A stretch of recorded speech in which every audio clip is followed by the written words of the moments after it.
The lonely whistle of the Transcontinental Railroad train pierced the dusty afternoon air of Promise Creek, Colorado, as Vanessa Hartley clutched her handkerchief to her face, tears streaming down her cheeks. The year was 1878, and she had traveled over 1,000 miles from Boston to marry a man she'd never met, only to discover upon arrival that her intended husband had died 3 weeks prior in a mining accident. The telegram had never reached her back east. Yates McKinnon stood on the platform, his weathered Stetson in hand, watching the passengers disembark. His brother Samuel had written to him about the girl Samuel's intended bride and asked Yates to meet her, explain the tragic circumstances, and help her find passage back east. But Samuel had never mentioned how beautiful she would be, even with reddened eyes and tear-stained cheeks. The station was nearly empty now. Most passengers had been greeted by family or hired carriages to take them to their destinations. Only this young woman remained, sitting atop her trunk, dabbing at her eyes, looking utterly lost. Yates approached slowly, not wanting to startle her. "Miss Hartley?" he asked gently. She looked up, her hazel eyes widening with hope. "Are you Mr. McKinnon?" He nodded, removing his hat respectfully. "Yes, madam, but not the one you're expecting. I'm Yates McKinnon. Samuel was my brother." The word was hung in the air between them. Fresh tears welled in her eyes as understanding dawned. Yates knelt before her, his voice gentle. "I'm sorry to be the bearer of such news, Miss Hartley. There was an accident at the silver mine 3 weeks ago. Sam didn't make it. We sent a telegram, but I never received it," she whispered, her shoulders slumping. "I've come all this way for nothing." The platform was empty now except for the two of them.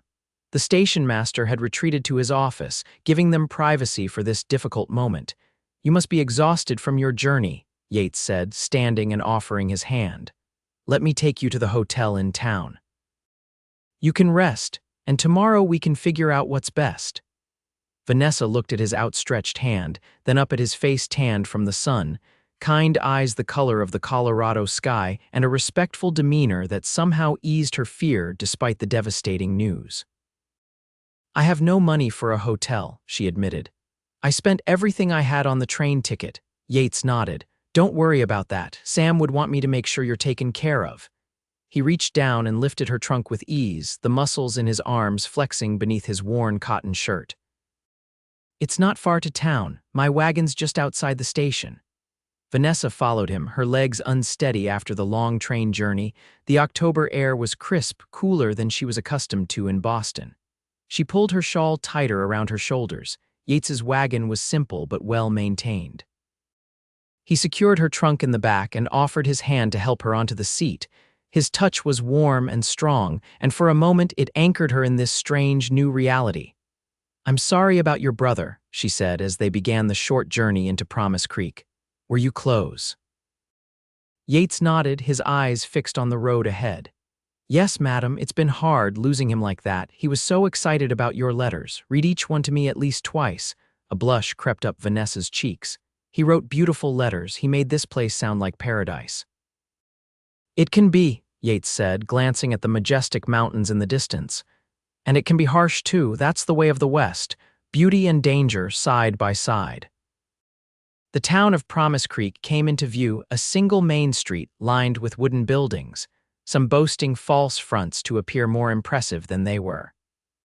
A general store, a saloon, a small church, and at the end of the street, a modest 2-story building with a sign proclaiming it the Promise Creek Hotel.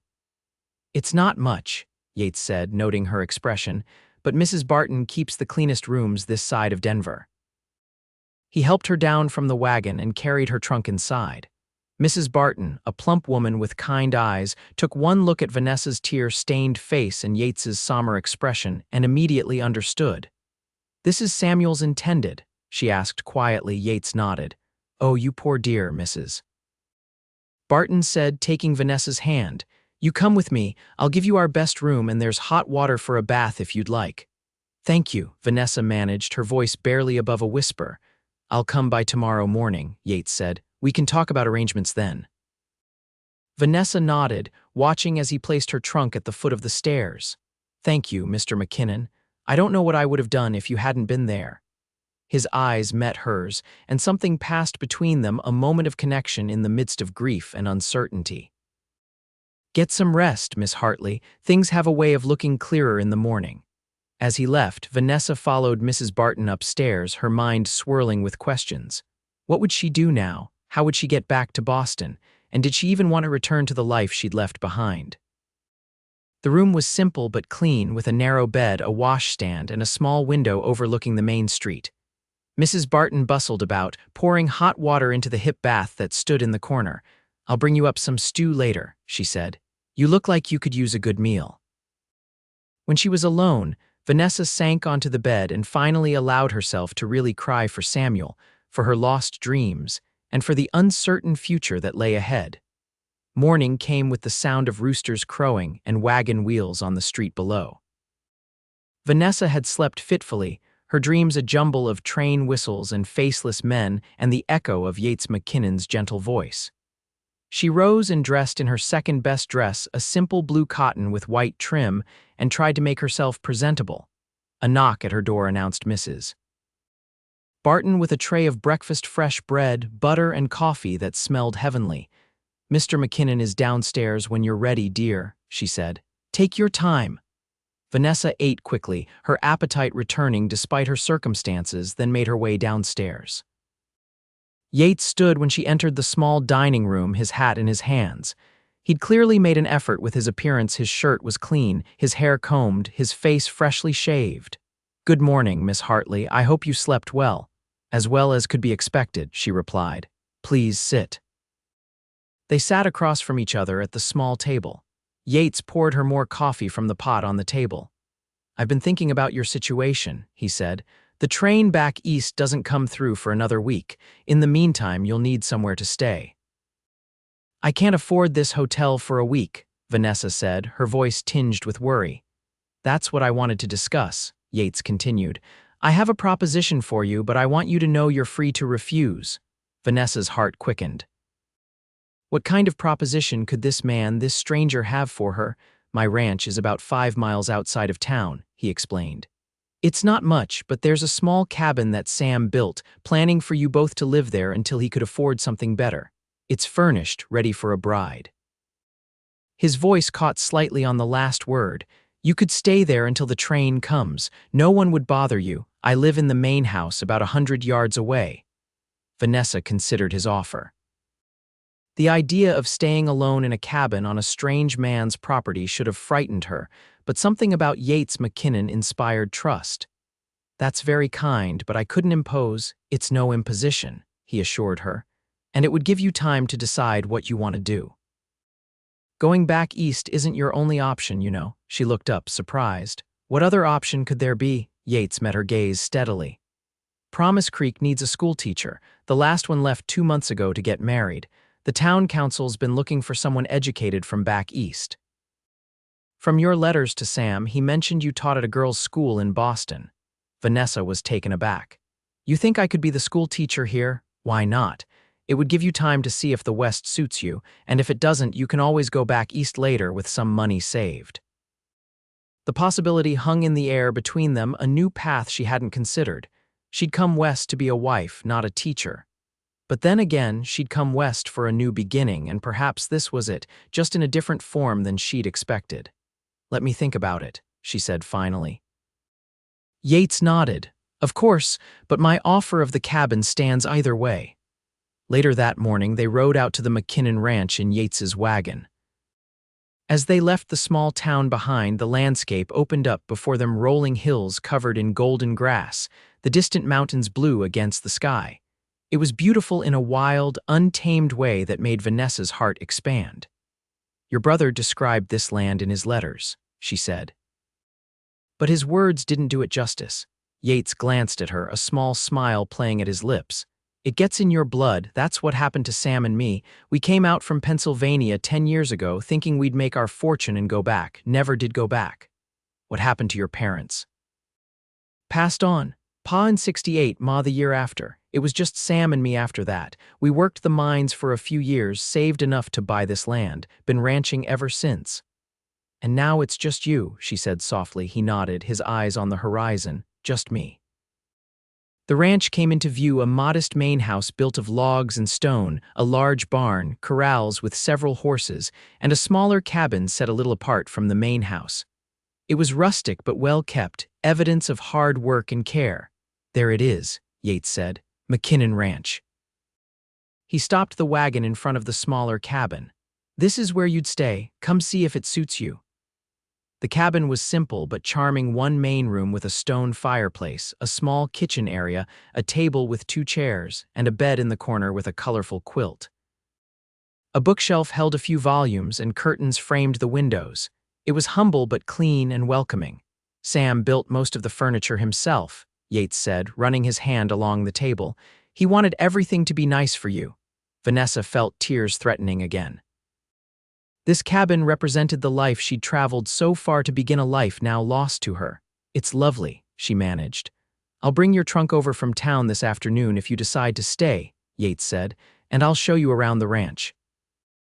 There's a creek for water just behind the cabin, and you're welcome to help yourself to vegetables from the garden." "You've been very kind, Mr. McKinnon." "Yates," he said. "Please call me Yates. If you're going to be staying on my ranch, even temporarily, we might as well use first names." "Vanessa," she offered in return. He nodded, a small smile warming his features. "Vanessa, it suits you?"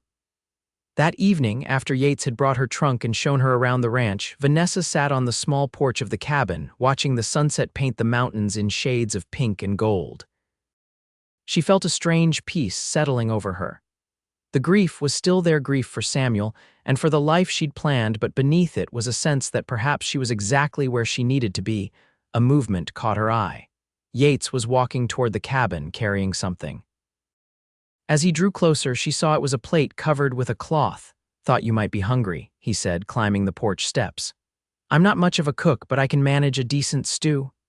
"Thank you," she said, genuinely touched by his thoughtfulness. He hesitated, clearly not wanting to intrude. "Would you like company, or would you prefer to be alone?" Vanessa considered for a moment. The prospect of eating alone in the cabin felt suddenly lonely. "I'd welcome the company if you don't mind eating out here. The view is too beautiful to miss." Yates settled beside her on the porch steps.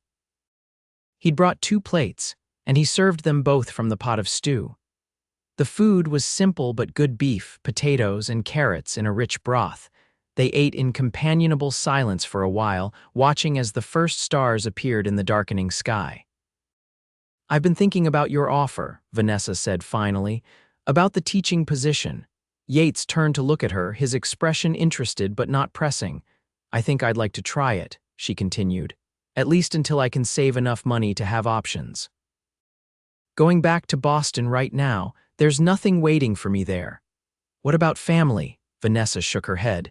"My parents died when I was 16. I lived with my aunt until I was old enough to teach at the school where I'd been a student. When I saw Samuel's advertisement for a bride, it seemed like a chance for something more than just surviving." Yates nodded, understanding in his eyes. "Sam was like that, always saw the bright side of things, the possibilities. He would have made you happy, I think." "I believe he would have," she agreed softly.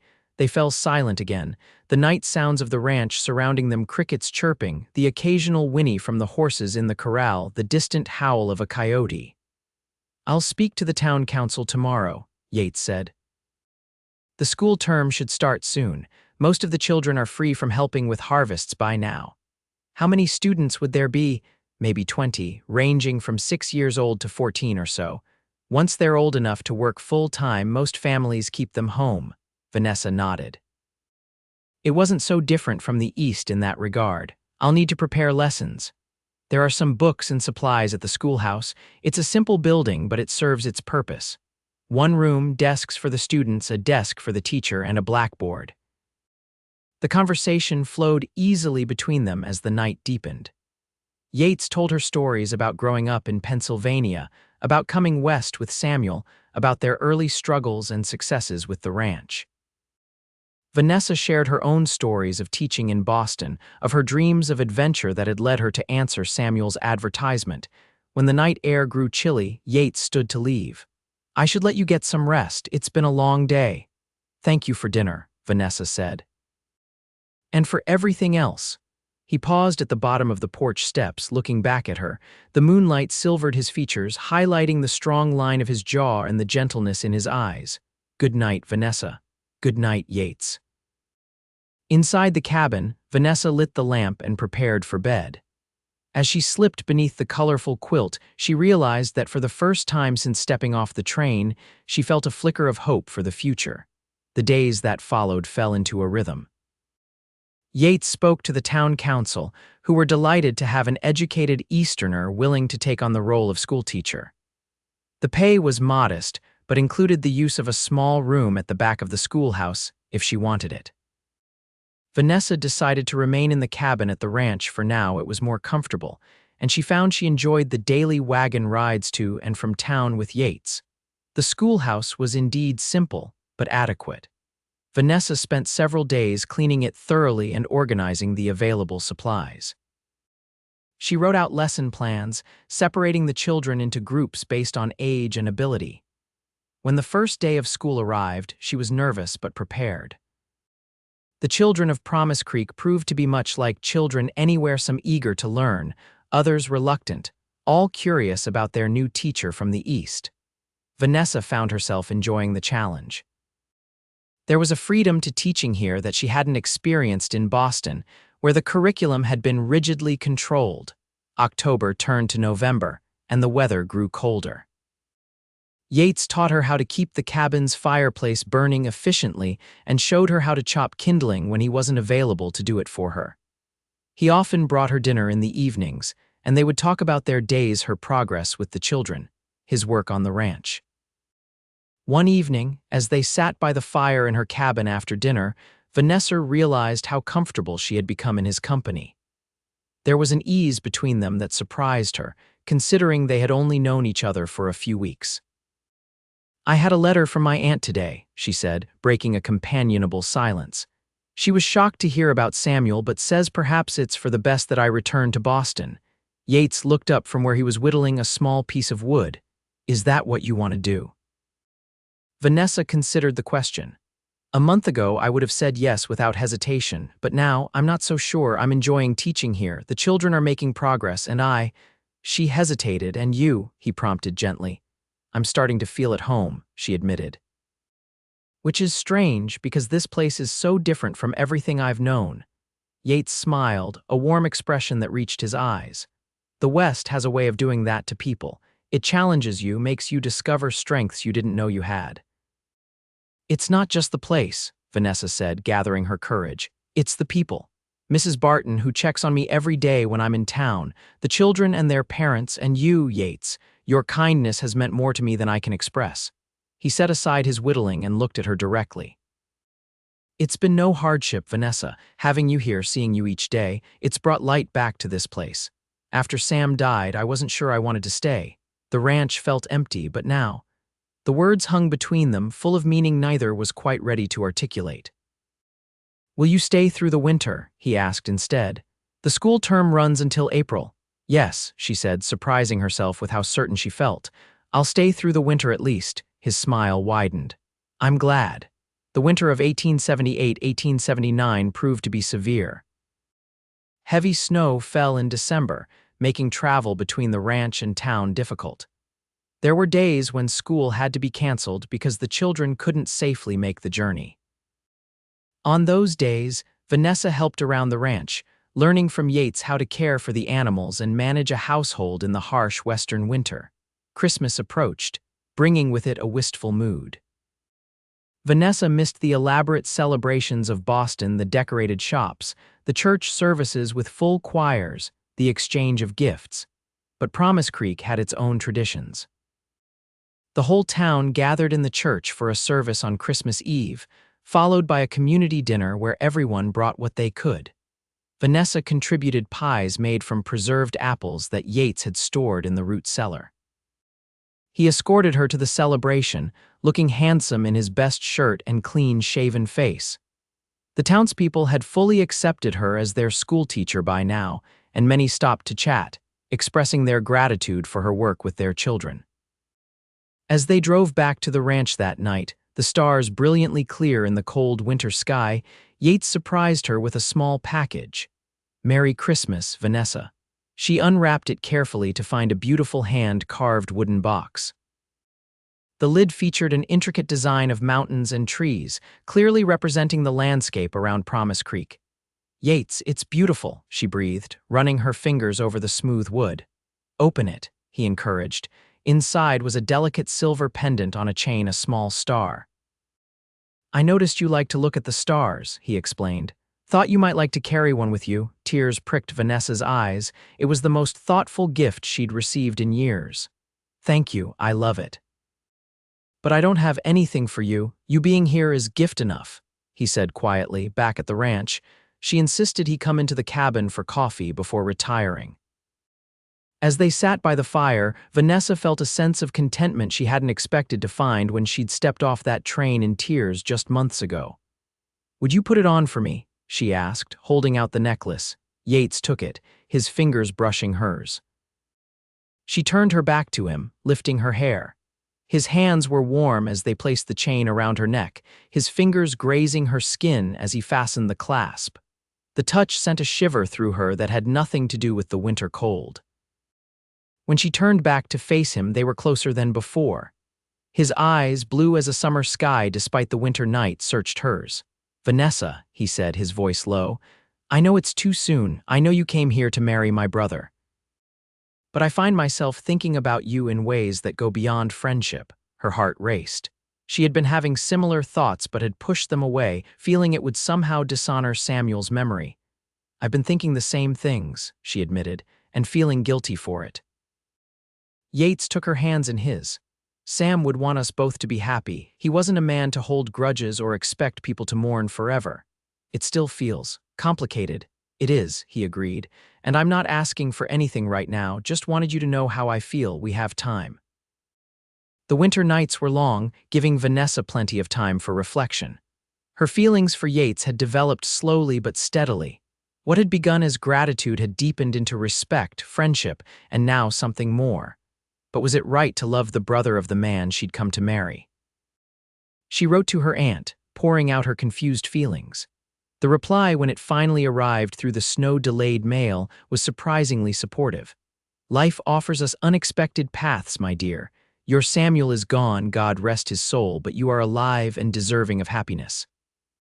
If this brother is a good man who treats you well, consider what joy might lie ahead rather than what sorrow lies behind." January passed in a blur of snowstorms and cozy evenings. February brought Valentine's Day, which was marked with little fanfare in Promise Creek. Still, Yates presented her with a small bouquet of paper flowers he'd made himself, having no access to real ones in the dead of winter. "They'll never wilt," he said with a shy smile. March arrived with the first hints of spring longer days, patches of ground visible through the melting snow, birdsong returning to the trees. With the improving weather, Vanessa's thoughts turned to the future. The school term would end in April. Would she return to Boston then? Or stay in Promise Creek? And if she stayed, what would that mean for her relationship with Yates? They had grown closer over the winter months, their feelings developing naturally in the intimate setting of the ranch, isolated by snow and circumstance. There had been moments a lingering touch, a gaze held too long, a nearness by the fire that spoke of desire held in check by respect and the awareness of their unusual situation. One evening in late March, as they walked along the creek where the ice had begun to break up, revealing the rushing water beneath, Yates stopped and turned to her. "I've been wanting to ask you something," he said, his voice serious. Vanessa's heart quickened. "Yes." "When the school term ends, what are your plans?" She took a deep breath. "I've been thinking about that a great deal. I received a letter from the town council last week. They've asked if I would continue as the school teacher next year." Hope flickered in his eyes. "And what did you tell them?" "That I needed time to consider my options." Yates nodded, his expression carefully neutral. "Of course, you should take all the time you need." "Yates," she said, gathering her courage, "my decision depends partly on you." His eyes met hers, searching. "How so?"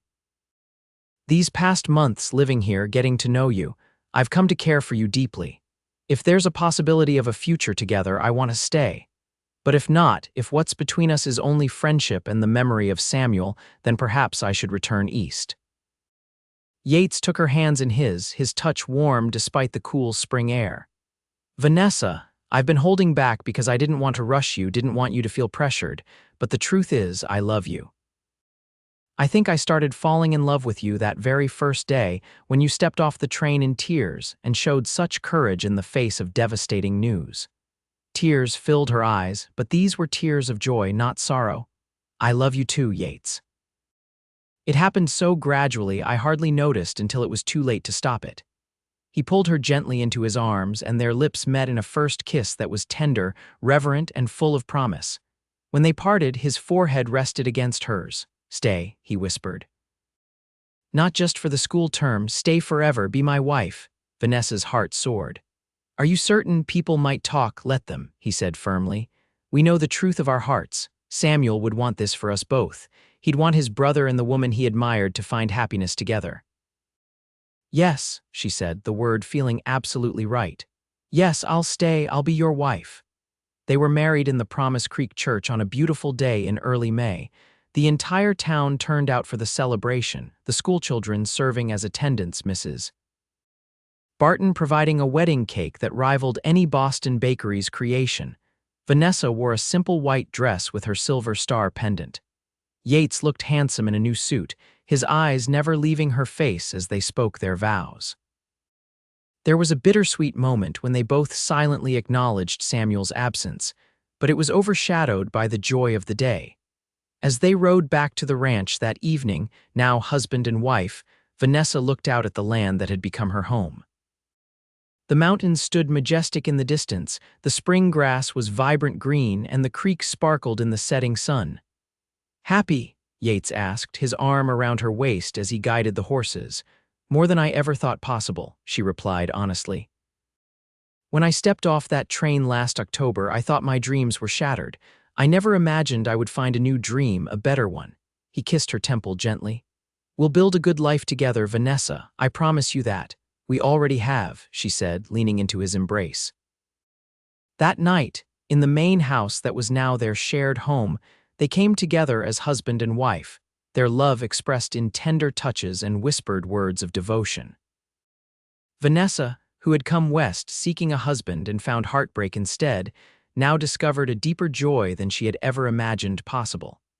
As spring turned to summer, Vanessa continued teaching at the school while also embracing her role as a rancher's wife. She learned to ride, to help with the cattle, to manage the garden that provided much of their food. The small cabin where she had first stayed became a guest house for occasional visitors. In July, as they sat on the porch watching a spectacular sunset, Vanessa turned to Yates with a smile. I have news, she said, taking his hand and placing it gently on her stomach. We're going to have a baby. The joy that spread across his face was something she would remember all her life. He gathered her in his arms, holding her as if she were the most precious thing in the world. A baby, he whispered against her hair. Our child. The pregnancy progressed through the fall as Vanessa continued teaching with the town's blessing. By December, her condition was obvious, and arrangements were made for a substitute teacher to take over in January until she was ready to return. Their first Christmas as husband and wife was a joyous occasion. They hosted dinner for several neighbors and friends from town, the house filled with laughter and warmth. That night, as they lay in bed, the baby kicked strongly enough for Yates to feel it. Strong like its mother, he said, his hand resting on her rounded belly. Gentle like its father, she countered, covering his hand with hers. Winter passed more quickly than the previous year, warmed by their love and anticipation. In early March of 1880, as the first signs of spring appeared, Vanessa gave birth to a daughter they named Sarah, after Yates's mother. As she held her newborn daughter in her arms, Yates sitting beside her on the bed, his arm around her shoulders, Vanessa reflected on the journey that had brought her to this moment. From a tearful arrival in a strange town to becoming a beloved teacher, wife, and now mother, it was a path she could never have imagined. What are you thinking? Yates asked, pressing a kiss to her temple. I'm thinking about that day at the train station, she said. How devastated I was. How lost I felt, and now look at us, he smiled, gently touching their daughter's tiny hand. Life has a way of leading us where we need to go, even when the path seems darkest. I was meant to come to Promise Creek, Vanessa said with certainty, just not for the reasons I thought. Over the years that followed, the McKinnon family flourished. Vanessa returned to teaching once Sarah was old enough, balancing her work at the school with her life on the ranch. 2 years after Sarah's birth, they welcomed a son they named James.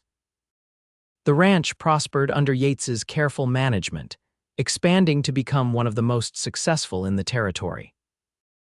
They built a larger house as their family grew, but kept the original homestead and the small cabin where Vanessa had first stayed, preserving the history of their unusual beginning. On the 5th anniversary of their wedding, Yates surprised Vanessa with a special gift, a locket containing miniature portraits of their children on one side and on the other, a small photograph of Samuel that he had kept. "So they'll know the uncle who, in a roundabout way, brought their parents together," he explained. Vanessa kissed him, tears in her eyes. "It's perfect, and Samuel would be so proud of the family his brother has created." "He would be proud of you too," Yates said. "The way you've embraced this life, this land, the way you've helped shape this community through your teaching." As their children grew, Vanessa and Yates made sure they knew the story of how their parents met the mail-order bride who stepped off the train in tears, and the cowboy who lifted her trunk and eventually her heart. It was a story of loss transformed into love, of sorrow giving way to joy. By the turn of the century, Promise Creek had grown into a proper town, with Vanessa serving on the school board and Yates as mayor for several terms. Their children were grown, Sarah teaching alongside her mother at the now expanded school, James working the ranch with his father. On a warm evening in 1903, celebrating their 25th wedding anniversary with family and friends gathered at the ranch, Vanessa and Yates slipped away for a moment alone. They walked to the creek where he had proposed all those years ago, now lined with trees they had planted together. 25 years, Yates marveled, his hair now streaked with silver but his blue eyes still bright. "It seems like yesterday and a lifetime ago all at once." "The best 25 years, Vanessa agreed, her hand in his as it had been countless times over the decades. "Any regrets?" he asked, turning to face her. She shook her head, meeting his gaze with the same love that had only deepened with time. "Not one. Every tear was worth it to find my way to you." He kissed her then, a kiss that held the passion of youth and the depth of long shared lives.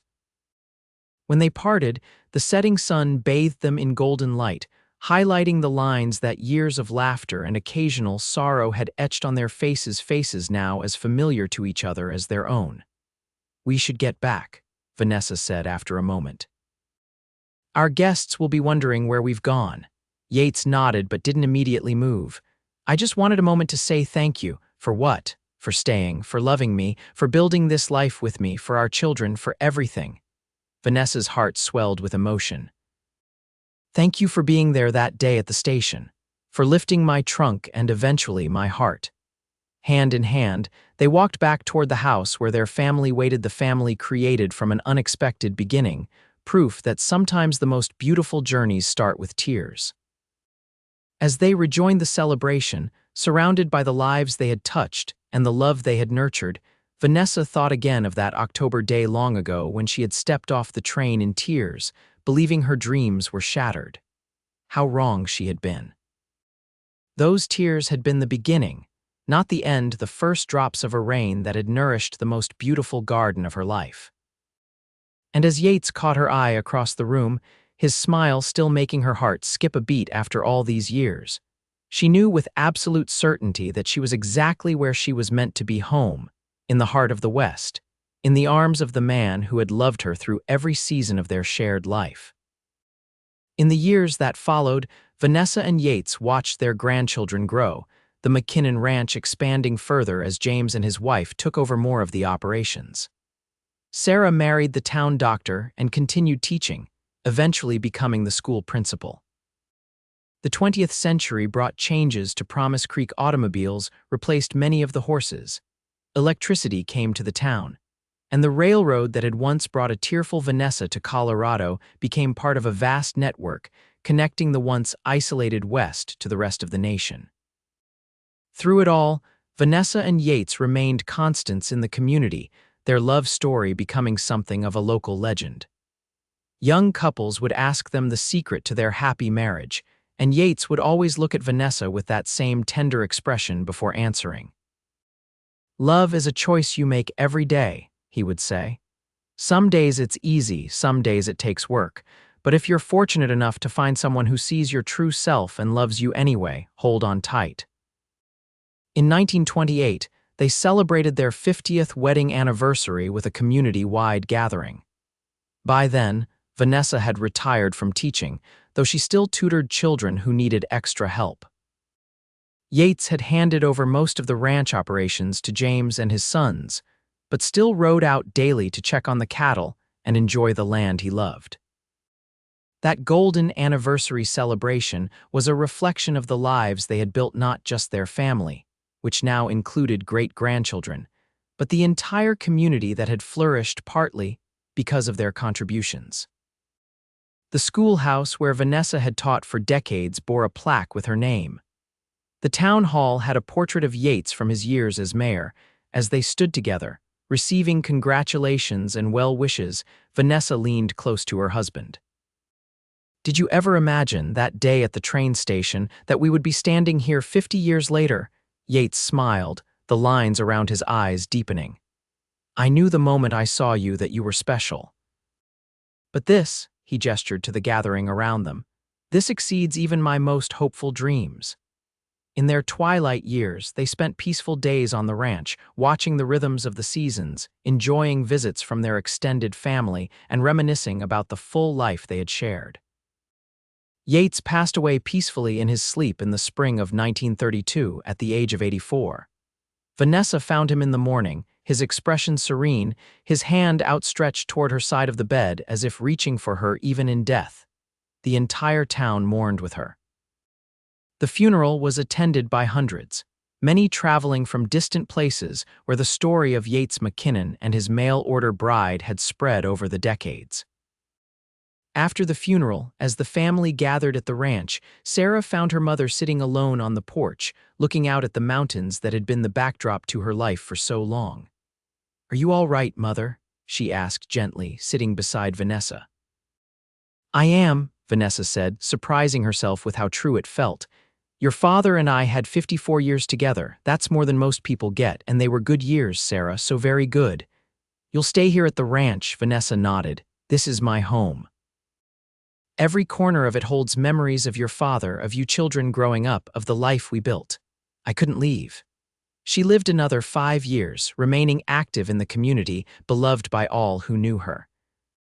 Her grandchildren and great-grandchildren would gather around to hear the story of how she had arrived in Promise Creek as a mail-order bride, stepping off the train in tears, only to find unexpected love with the brother of the man she'd come to marry.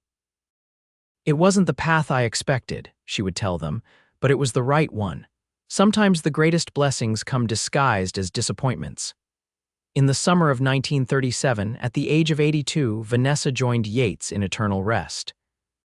She was buried beside him in the small cemetery overlooking the ranch, their headstones bearing a simple inscription that summed up their extraordinary journey: "Found in each other what neither sought alone."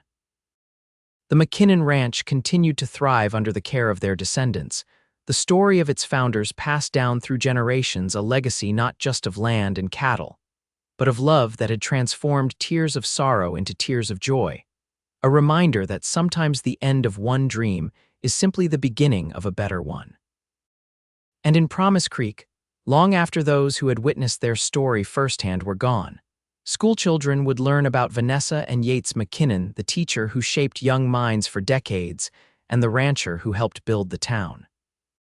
But more than their individual accomplishments, they would be remembered for their love story that began with a trunk lifted at a train station and ended with a lifetime of happiness neither could have imagined on that tearful October day in 1878.